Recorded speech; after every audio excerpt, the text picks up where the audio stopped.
Hello, this is Julius from Basic Financials. I'm going to do a video today, fairly basic. It's really to do with capital gains, and I'm thinking particularly about capital gains on a second property that you've been maybe renting out, and where you've had it for a long time, maybe sort of 20 years or so, more or less, but you'll see what I'm getting at in a minute.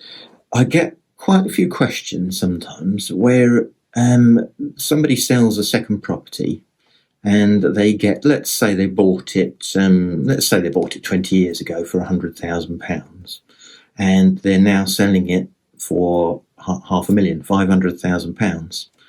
Now, when they bought it, let's say they put down let's forget about the deposit. Let's just say they got a £100,000 loan out, and an interest only. It was quite common if you got a buy-to-let that you would get an interest-only loan.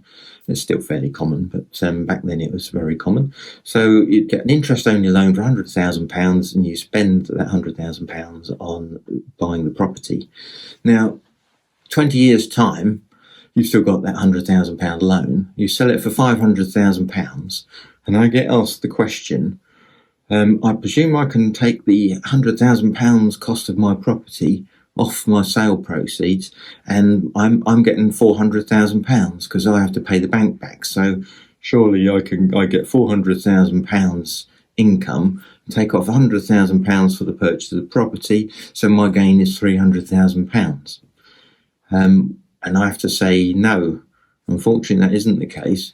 Your proceeds are £500,000. The fact that you're paying the bank back £100,000, and you're already going to get the relief. You used that £100,000 loan to buy the property for £100,000. You're selling it for £500,000, so your gain is £400,000.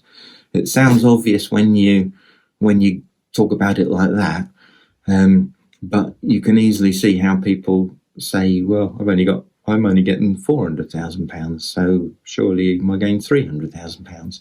But just need to remember that you've actually only ever paid out £100,000, and you're getting back in £500,000. In fact, you didn't even pay out the £100,000 because it came from money from a loan. So the bank paid out the £100,000. But nevertheless, you're going to be paying back the bank £100,000 out of your proceeds. So that's why your gain is £400,000 in those circumstances.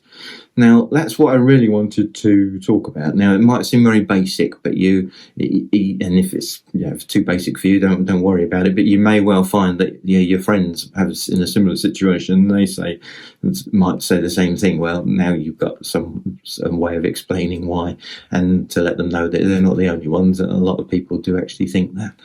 Now, there are other things. I don't want to go into detail about the tax side of it, but obviously people are probably quite interested in that.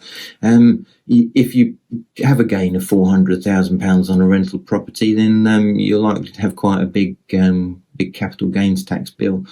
The things that might alleviate that tax bill, if you had it if you lived in the house as your own house, for your home for a certain amount of time, say you lived in for 10 years and then you rented it out for 10, then 10 out of the 20 years will be subject to principal private residence relief. So you wouldn't have to pay tax on when it's your principal private residence, so half of that gain would be wiped out straight away.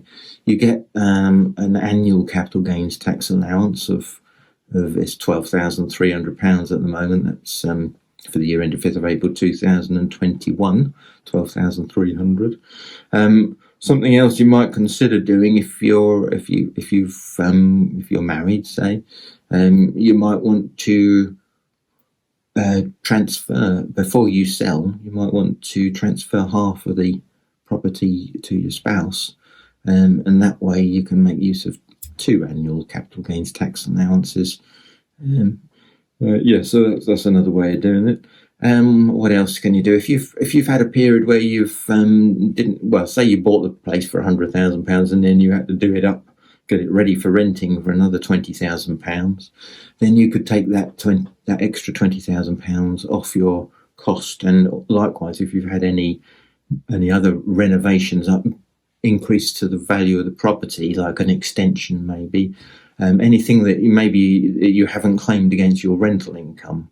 So capital expenditure, things that increase the value of the property that you haven't claimed against your rental income, then you would be able to take that off the sale proceeds when working out your capital gain.